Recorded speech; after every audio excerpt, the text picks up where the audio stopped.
నమస్కారం, నేను మీ జాహ్నవి. మనతో ఉన్నారు ముక్కాముల పీఠాధిపతి ముక్కాముల శ్రీధర్ స్వామీజీ. మాట్లాడేద్దాం. నమస్కారం గురుగారు. శ్రీమాత్రే నమః. అయితే గురుగారు, ఇప్పుడు అమావాస్య వచ్చేస్తుంది. ఆగస్టు 4వ తారీఖున అమావాస్య చాలా చాలా ప్రత్యేకము అంటున్నారు. అసలు ఏంటి ఈ అమావాస్యకు ఉన్నటువంటి ప్రత్యేకత మీ మాటల్లో చెప్పండి. తప్పకుండా తల్లి.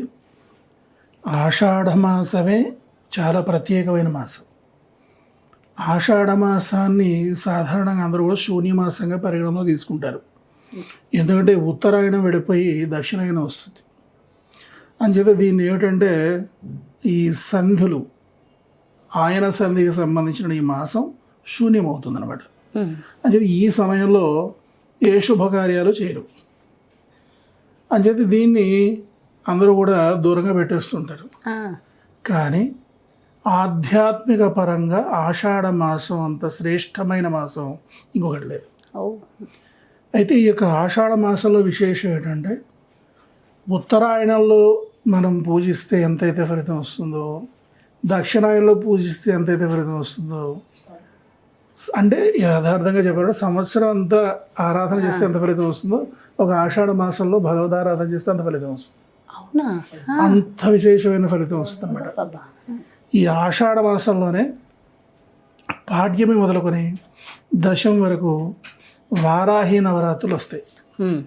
ఈ వారాహి అమ్మవారు లలితా మహాత్రిపుర సుందరి అమ్మవారి యొక్క సైన్యాధ్యక్షురాలు. ఈ అమ్మవారికి సంబంధించి అనేక స్వరూపాలు ఉన్నాయి. ఆ స్వరూపాలన్నిటిని కూడా దృష్టిలో పెట్టుకొని చాలా విశేషంగా ఉపాసన చేయడం జరుగుతుందన్నమాట. ఆ విశేషోపాసన చాలా శక్తివంతమైంది. అందరూ ఊరికే కలశం పెట్టి ఆరాధన చేయడం, ఫోటోలు పెట్టి ఆరాధన చేయడం, అభిషేకాలు అర్చన చేయడం మనం చూస్తున్నాం. కానీ వారాహి ఆరాధన చాలా ప్రత్యేకంగా శ్రీ విద్యలో నిగూఢంగా చెప్పబడింది అనమాట. వారాహి నవరాత్రులు ఉంటాయి. అదేవిధంగా శాకంబరి ఉత్సవం, భయంకరమైన దుర్భిక్షం సంభవించినటువంటి సందర్భంలో ఆదిపరాశక్తి శాకములని అంబరములుగా ధరించి, అంటే కాయగూరలనే వస్త్రాలుగా ధరించి ఆ తల్లి అవతరించి జనుడు యొక్క భయంకరమైనటువంటి ఈ ఆకలిని తీర్చడం జరుగుతుంది అనమాట. అసుర సంహారం చేయడం జరుగుతుంది. రాక్షసుడి కారణంగా ఇది జరుగుతుంది. శాకంబరి ఉత్సవం చేస్తాం. అలాగే ఈ మాసం అంతా కూడా కాళీ ఉపాసన. ఈ కాళీ అనేసరికి ఏమిటంటే అందరూ పరవశించిపోతుంటారు, కొంతమంది భయపడిపోతుంటారు. అయితే ఇక్కడ కాళికలలో పంచమహాకాళికలు ఉన్నారు. ఇది ఎవరికి తెలియదు. ఇది మహామంత్ర శాస్త్రంలో రహస్యాతి రహస్యంగా చెప్పబడినటువంటి పంచకాళిక మహావిద్య. ఈ నెల రోజులు కూడా మేము ఈ యొక్క పంచమహాకాళిక దీక్షలో ఉండడం జరుగుతుంది. ఈ యొక్క పంచమహాకాళికలు అంటే ప్రత్యంగిర, దక్షిణకాళి, శరభగారి, తర్వాత అలాగే భద్రకాళి, తార, ఈ 5గురిని పంచమహాకాళికలను పిలుస్తారు. ఈ ఉపాసన విశేషంగా చేస్తాం. అలాగే ఉత్తరాయణం వెళ్ళిపోయి దక్షిణాయనం వస్తుంది. ఈ దక్షిణాయన పుణ్యకాలంలో తొలి ఏకాదశి నాడు మహావిష్ణువు మరి శయనంలోకి వెళ్ళిపోతాడు, యోగ నిద్రలోకి. అక్కడి నుంచి చాతుర్మాస్య దీక్ష ఆరంభం. ఏమండి, తర్వాత అట్లానే ఈ అమావాస్య. ఈ అమావాస్య చాలా విశేషమైనది. సాధారణంగా 3 అకారాలతో కూడుకున్నటువంటి అమావాస్య ఏదైతే ఉంటుందో అది మహాశివరాత్రితో సమానంగా చెప్తాం. ఇక్కడ ఈ అమావాస్య ప్రాధాన్యత ఏమిటి? పౌర్ణమి ముందు తిథులన్నీ కూడా అమ్మవారివి, అమావాస్య ముందు తిథులన్నీ కూడా పరమేశ్వరుడివి. పరమేశ్వర స్వరూపం సాక్షాత్ అమావాస్య. అదేవిధంగా ఆషాఢ మాసంలో అమావాస్య. ఈ అమావాస్య అనేటువంటిది ఆదివారం వచ్చింది అనుకోండి, ఈ శివరాత్రి అయిపోతుంది. వచ్చింది. అదేవిధంగా ఇంకో విశేషం ఏమిటి? అకారంతో ఆరంభమయ్యేటువంటి నక్షత్రాలు కలిగి ఉంటే గనక శివరాత్రిని మించిన, కోటి శివరాత్రులు మించినటువంటి ఫలితాన్ని ఇచ్చేటువంటి అద్భుతమైన మహాపర్వదినం అయిపోతుంది. అశ్విని కానీ, అనురాధ కానీ, ఆశ్లేష కానీ, ఆరుద్ర కానీ, ఇట్లా ఈ అకారాలతో ఆరంభమయ్యేటువంటి ఈ నక్షత్రాలతో కనుక అమావాస్య కూడుకుని ఉంటే అది మరింత విశేషం. ఈసారి ఆశ్లేష వచ్చింది. ఆషాఢ మాసం, అమావాస్య, ఆశ్లేష నక్షత్రం, ఆదివారం. అంటే కోటి శివరాత్రులకు ఎంతైతే శక్తి ఉంటుందో అంత శక్తి ఈ అమావాస్యకు ఉంటుంది. అంచేది ఈ అమావాస్యని మహాపర్వదినంగా మనం భావించడం జరుగుతుంది. ఈ అమావాస్య నాడే ప్రధానంగా ఈ పంచమహాకాళిక దీక్షను విరమణ చేయడం జరుగుతుంది.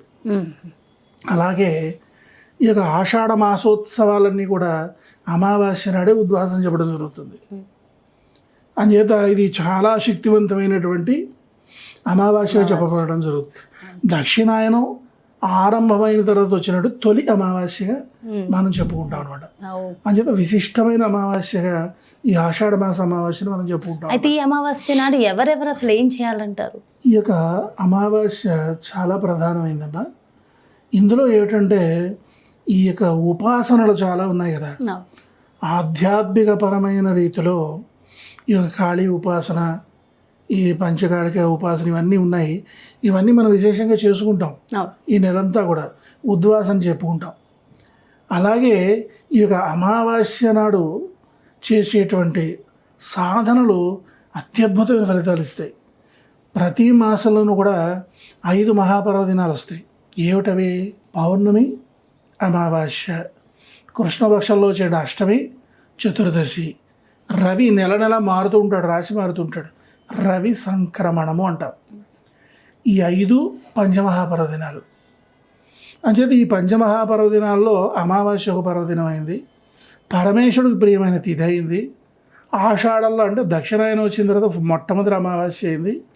ఆషాఢ అమావాస్య ఆదివారం ఆశ్లేష నక్షత్రం 4 ఆకారాలు కలిసాయి.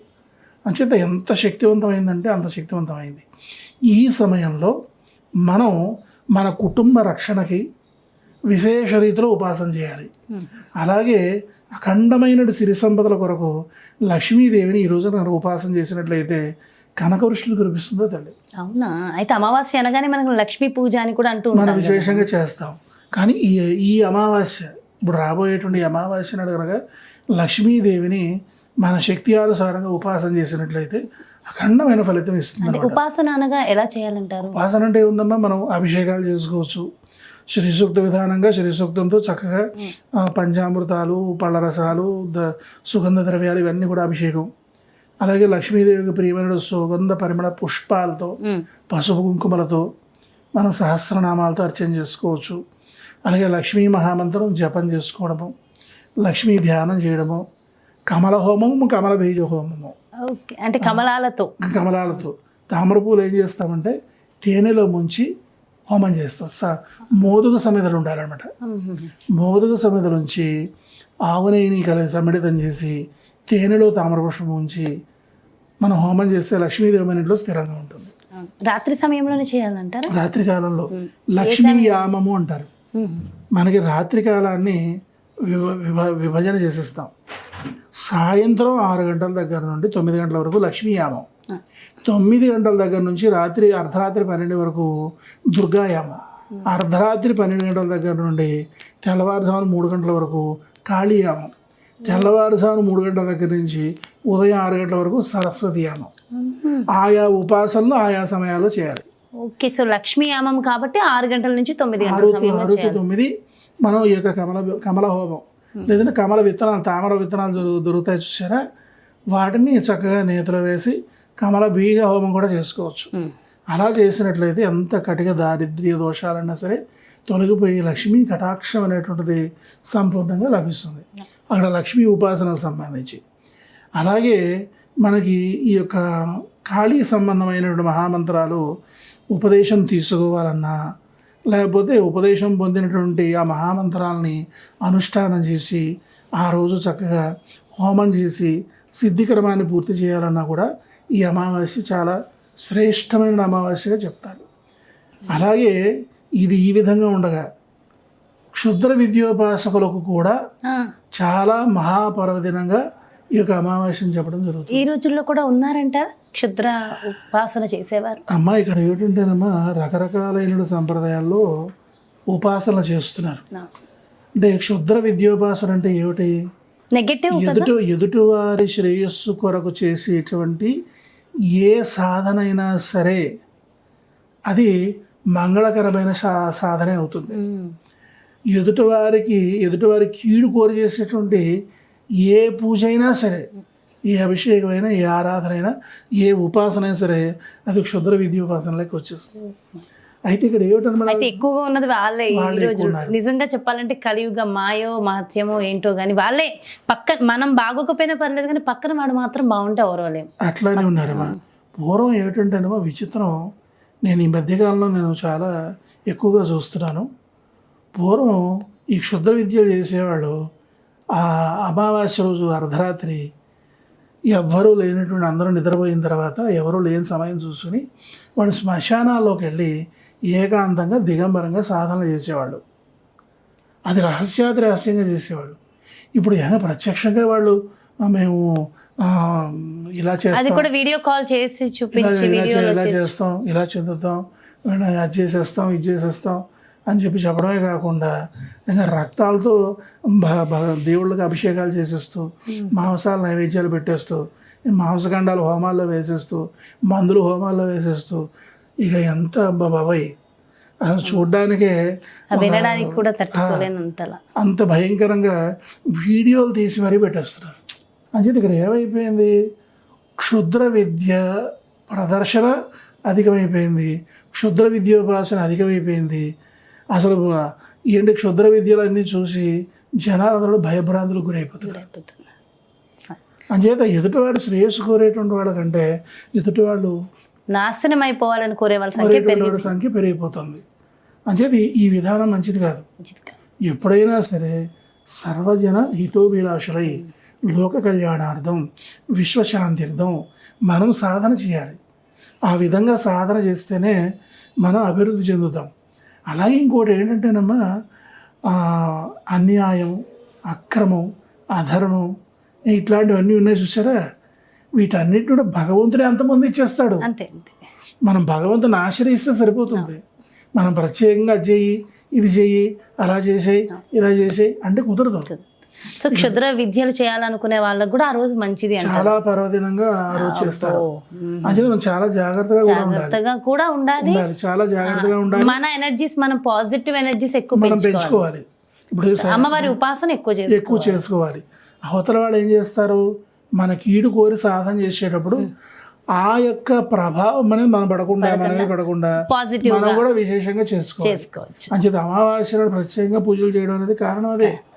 అమావాస్య నాడు చూడండి, మీకు తమిళనాడు పెడితే రాత్రిపూట అందరూ కూడా బూడిద గుమ్మడికాయ కోసి దాని నుంచి ముచ్చిక తీసేసి, దాని నుంచి గుజ్జు తీసేసి, దానిలో ఎర్రనీళ్ళు పోసి మూత పెట్టి ఇంత ముద్ద కర్పూరం పెట్టి వెలిగించి ప్రతి షాపుకి ఇంటికి కూడా సింహద్వారాన్ని దిష్టి తీసేసి కొట్టేసి వాళ్ళు లోపలికి వెళ్ళిపోతారు.